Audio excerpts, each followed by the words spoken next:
Do you find that it is an effective motivation tool? Why are soldiers so interested in collecting these points? Because, first of all, you have some kind of cashback. You have used 2 drones on a Russian, you've killed them. Then you've got your 2 drones back from the marketplace. Then you will use it again and again and again and again. The second part may be publicity, because as you probably know, we had an event, the Army of Drones 2025. So from this data, we parsed the most effective units and decorated them.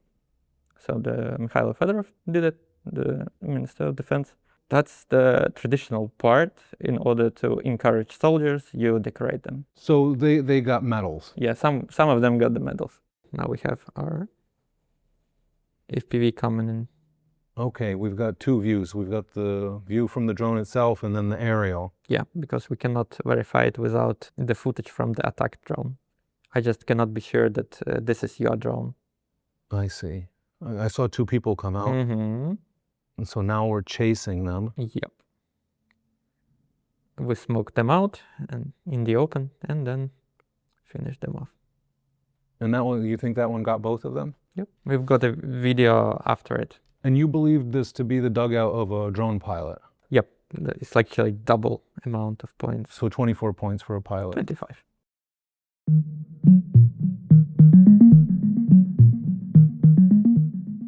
Okay, Andrii, so good of you to speak with us and to share with us what you do in this really advanced, I would say, system that exists only in Ukraine and no other country. What is it? How would you describe it to somebody who's never heard of it before? Okay, we basically verify the hits and get points for that. Well, the system verifies the hits. We verify the results of the hit in order to make decisions upon the data. So you hit the target, you got, for example, 12 points for killing the soldier. Then this 12 points transfers to marketplace. Then you can use it to buy an equipment that you want. Drone, EW, whatever. We grab this data, put it together, then analyze it, verify it. 2 years ago, we knew like, okay, we probably killed 100 Russians, well, more or less. Now we know that in this period of time, from midnight to the afternoon, for example, we've killed 46 Russians. This, our position is still here. We resupplied it, we took our wounded, and the map where the contact line is drawn is correct. See, that's really interesting, because for me, as somebody coming into this from the outside, my understanding was that the purpose of this bonus point system was in order to find ways of encouraging the soldiers to be more effective by giving them an incentive. But what you're saying is you created the incentive in order to gather data, not in order to motivate the soldiers. Is that correct? Actually, ePoints program, it has 2 sides. First one, it's the data collection. The second one is to motivate. So in order to units to share this information with us, we grant points. You know, this kind of almost reminds me of games like Counter-Strike or, you know, some other first-person shooter where you're counting your kills, you're getting points in order to be the champion of the round or of the game. Do you think the people who came up with this had that in mind? It's more like to have a clear picture of the war and the effectiveness of units. In order to encourage the best units, the idea of the points came up. So the point is to encourage the best units, first of all. So when they are on, I don't know, some high level, you take like common units, let's say it like this, and then you elevate them to this level, and then becomes like this. So yeah, that's like it. How many points can you get? What are the categories? What are you trying to encourage? Well, that's kind of tricky question, because the exact number is classified, of course.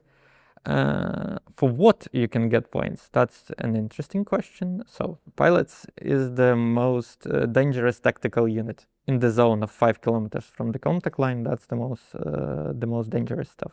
So in order to save lives, we eliminate the pilots. That's the the most, I don't know, important category from the tactical level. Then tanks, IFVs, APCs, logistics. Russian logistics has been an important category right now, especially with introduction of middle strike. We have a reconnaissance as the part of the program. So if you use the reconnaissance, you will get even more points for that. If you recon the specific categories from the distance, some distance, you get points as well. Artillery strikes, which is also verified. Then we have a aircraft, basically helicopters, light planes and heavy planes. What can you do to earn points? You can do the logistical missions, evacuation missions. That's the newly parts of the program. Then we have evacuation missions. That's for our wounded soldiers. So if your soldier is wounded, you call in UGV, and then drive it to the back to the safety. And the newly introduction of the AA. Which is actually light AA, as we call it, or SHORAD, the short-range air defense systems, which is used for anti-Shahed actions. How do you decide how many points something is worth? How much is one soldier worth versus how much is a tank worth? Actually, like how much the soldier is worth, it's 12 points. 12 points. 12 points. Yeah, about everything else, the tank is 40. How do we determine? Okay, I have some act of the Cabinet of Ministers, and then I follow it. Wow, okay, so the Cabinet of Ministers is deciding how many points to accrue for each kill. Yeah, let's say it like this. Interesting. And this is a secret document. Wow, I didn't know that it was being decided on such a high level. Well, it's like the Cabinet of Ministers is signing it, but there are a lot of stakeholders in such a process. So okay, 12 points for one soldier, 40 points for a tank. Is there a multiplier if you hit a group of soldiers, or is it just 12 points for each? Yeah, that's a 12 point for each. Well, the question immediately pops into my head. You use a drone, you get points for it, you trade those points in for a new drone.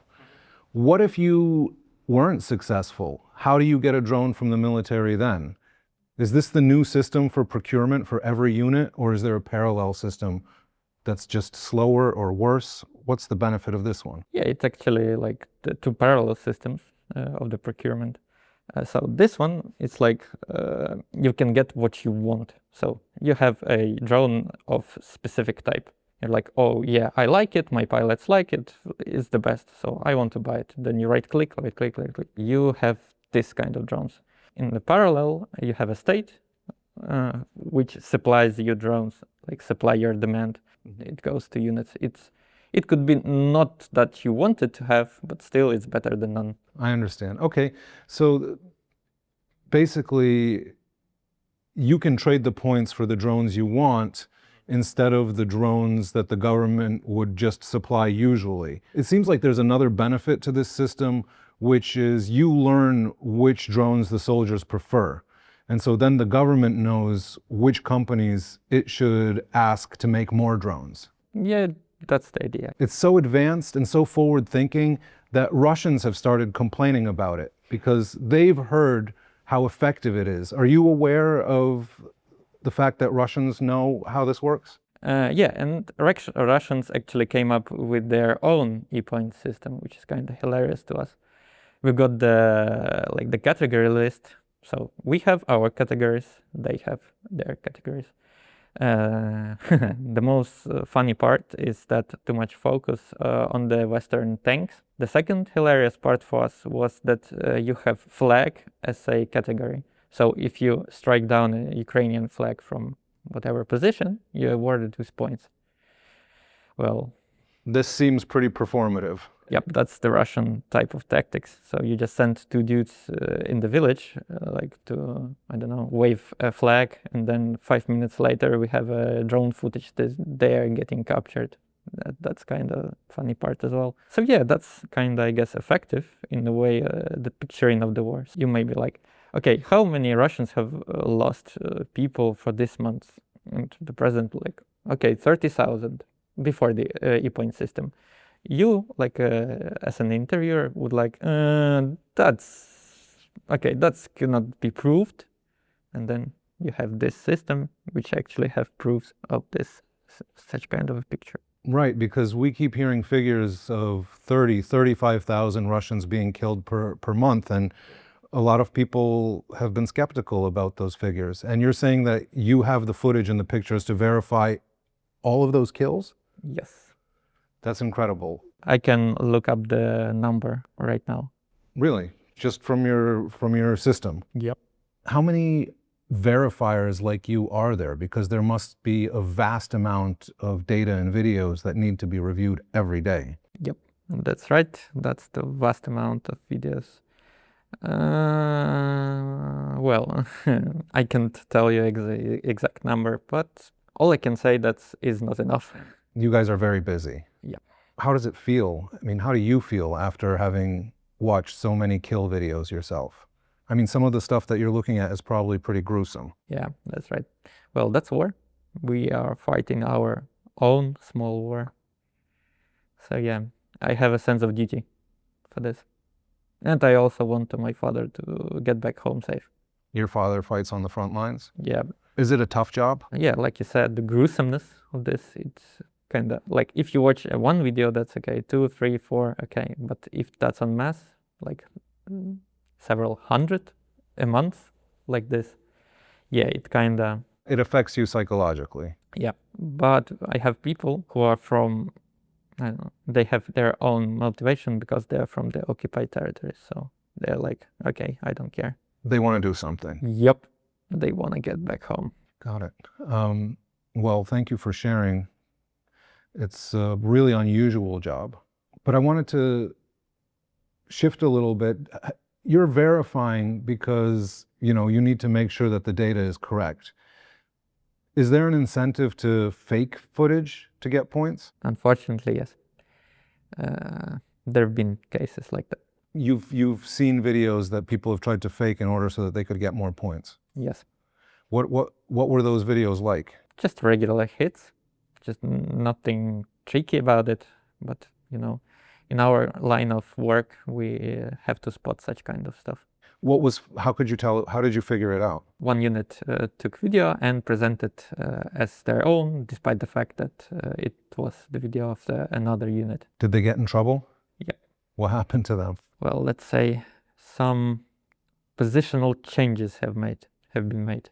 So some staff positions were rearranged. Yeah. What are some examples that you could give us of equipment that has been popularized because of the data that you provided?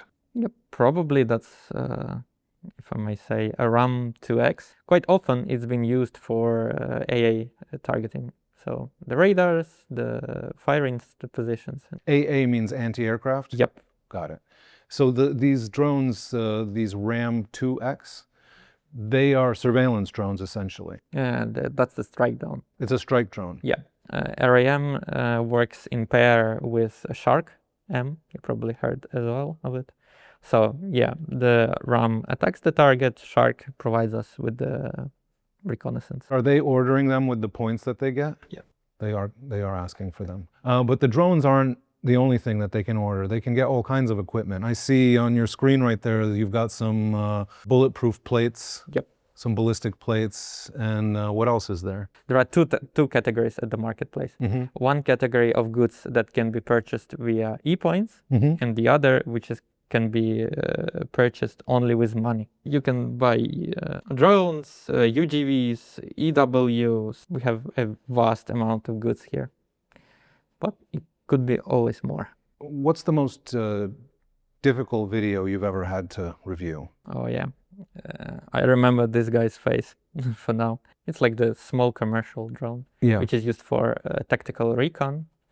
So they hit him with a VOG.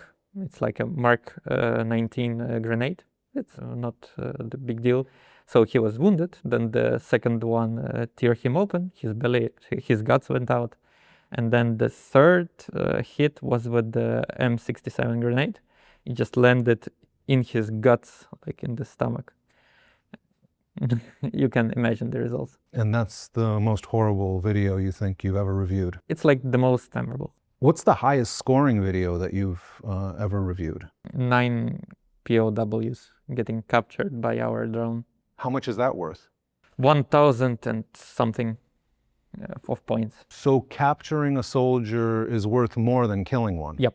So you have a 12 points for killing, multiplied by 10, 120. That's what you get for one captured. And this was an incident, I guess, in December last year, in which our drone captured 9 of them all at the same time. The drone did it without any Ukrainian soldier being close to where this took Well, place? they were close, but define close, like 2 kilometers from the point, and the drone just bombarded the basement, which there was in. The guys was like, oh, okay, I'm done for this, and they surrendered. To the drone? Yeah. And then the drone led them back to the Yep. Ukrainian position? Yeah. Unbelievable that you can do that sort of remotely now. Yeah. Can we take a look? Now I'm gonna show you what capturing means for us. Okay. Just basically zooming on this guy sitting there. So he has no weapons, probably not combatant right now. So he's surrendering to us. So no need to kill him, especially if we can trade him for our people. So which is kind of essential stuff to us. So drones are usually equipped with the megaphones. Really? Yeah. So they They tell him what to do? Yeah. They command him what to do. So there was a command to lie down. The guy lied down. So Russians have a tendency to blow themselves up with the grenades. So our soldiers have to be cautious about this. You've seen that happen? Yeah. That's happened several times. You see this guy coming here? So the drones command him what to do. This is a video called, I don't know, observation. So he has his commands. He's coming this way. Don't act stupid and you're gonna get alive and get back home safe. So he's coming down this way. Okay, just a second. Then you can see on the image on the left. That's a thermal image? Yep. Then our guys will come up and take him. You can see here. We have our own guys here. And that's this guy getting captured. So how many points is that? 112 plus something for logistics. That's debatable stuff. We have a formula which calculates the amount of points that you get for such kind of missions. 112 or 120 for capturing? 20, 120, yeah. Then he comes. And he's being followed by the UGV? UGV probably also go into base. And then you have an interview of this guy. So I can show you. And this is being recorded in order to show it to you? Yeah. Well, that's a huge amount of points. Right. Я полка от морской пехоты. Хочу поблагодарить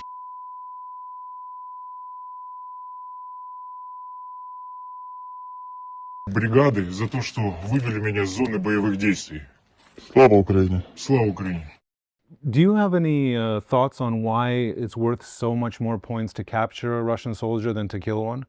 Well, we need to trade them for our own captured POWs. So that's the main point. You can get one of your own guys back. Yeah. What else? Okay, that's the third case. So the guy also has the commands to come here. He's actually equipped, which is not usual. During the capture, like the initial phase of capturing, they tend to throw away the vests, so they don't blow themselves up. But here, the guy clearly wears his vest. That's the recon from the drone. So the guy is here with the white of whatever cloak, probably white cloth. Oh, okay. Waving a white flag. Yeah. So they don't kill him. Then got his commands probably by this drone because he's levitating here, giving him commands. Unfortunately, we don't have an audio here, but on the request, units usually send it to us. We're just curious what they are saying. The phrases is like, Russian soldier, give up or go this way. We will get you home safe. Wow, what a hellscape.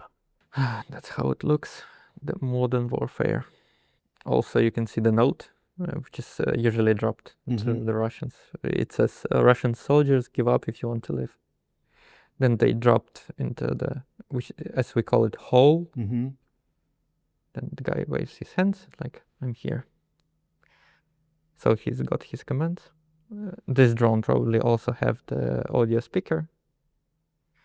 And the soldier going this way. The tricky part of this situation is that Russians tend to kill their own during the give up process. So if they hear our drone play this audio part, they start shooting at their own. It's like the artillery pieces come into play. Like all hell is gonna break loose. Wow. Yeah. Okay, well, I think you've showed us how you capture soldiers with drones and how you get those points. Can you show us a couple of other videos? Okay, the pilots are like the tricky part here. How do you know that this guy's a pilot? I'm assuming you get more points for a pilot. Yep, it's actually double amount of points. So 24 points for a pilot. 25. 25. Yeah, so that's the most probably hard work because like we know the location, but it's hard to verify that this guy is clearly a pilot. Mm-hmm. So how do we do this? By actually some... There's some art to it. Yeah, some art to it. In order to fly drones, you have to operate a certain amount of equipment of particular part. So we can see this equipment and we're like, oh, okay, I got you. Right. This equipment's here, the antenna is here, the repeater is here. Yeah. We know they're flying drones from this location. Yep. So you make an educated guess about whether the person who was killed was a pilot. Yeah. Sometimes it's 50-50, But depends on how you're feeling that day. no, that we trying to be more like precise in this course matter. you are. Of course you are. But the war is never pretty, No. unfortunately. It's always a mess. Okay, that's gonna be a funny one. So the guy is warming himself up with the gas stove, whatever is burning. So he is not the very smart guy. Now you're gonna see why. Well, first of all, you cannot fire something Oh my God. on the contact line. Yeah, but if you do it like carefully. The guy is not very smart about it. He set his own stove on fire and it Yep. exploded? Yep. He actually, I don't know, put a knife in it or something. So it exploded, wounding him and giving up his location. So you're here, buddy. We're coming after you. Now that you can see, that's our drone. The guy got smashed. But it seems like you knew his location already. Yep. He gave away his location when he first started the fire? Yep. Because a thermal drone spotted it? Yeah, the guy got smashed. So the guy just with the Mi-8 and his machine gun. Oh, wow. Yep. Yeah, you can barely see it. Yep. He just shot it down with his machine. Yeah. Now we have different imagery of it. That's the same? No. That's not the same, but the typical stuff. That's how you shoot down a drone with a helicopter. Gone. So yeah, hundreds of drones. Yeah, and they're firing hundreds of drones every day. You can imagine.